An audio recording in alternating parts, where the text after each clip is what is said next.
Hello friends, welcome back to my new blog. তো আজ আমি লাগাতে চলেছি মূলো গাছ, আর তোমাদেরকেও শেখাবো যে একদম সহজ পদ্ধতিতে কি করে লাগাতে হয়। বীজ লাগানো থেকে বীজ ফুটে বের হওয়া পর্যন্ত আমি তোমাদেরকে দেখাবো, তো ভিডিওটি স্কিপ না করে পুরো দেখতে থাকো। আর এই জায়গাটাকে কিন্তু আমি অনেকটা ডিপ করে খুঁড়ে রেখেছিলাম, যাতে মূলো যখন বড় হবে তখন ভেতরে পর্যন্ত যাতে যেতে পারে, তার জন্য মাটিটা খুব ভালো করে ঢিলা করে রাখা হয়েছে। আর এবার এই বীজগুলোকে খুব ভালো করে আমি ছড়িয়ে ছিটিয়ে দেবো, আর প্রত্যেকটা জায়গায় দেবো, আর গাদাগাদি করে দেবো না, একটু ফাঁকা ফাঁকা করেই দেবো। আর তারপরে খুব ভালো করে হাত দিয়ে এগুলোকে ঢেকে দিতে হবে মাটি দিয়ে।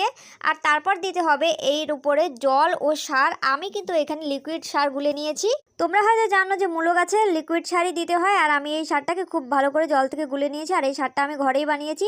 আর তারপরে আমি তোমাদেরকে দেখাবো এই হয়েছে 4 দিন পরের রেজাল্ট। হ্যাঁ, একদম 4 দিন, গোনা 4 দিন আমি গুনেছি। 4 দিনের মধ্যে এতটা বড় হয়ে গেছে, দেখো কত সুন্দরভাবে। আর প্রত্যেকটা বীজ কিন্তু জার্মিনেট হয়েছে।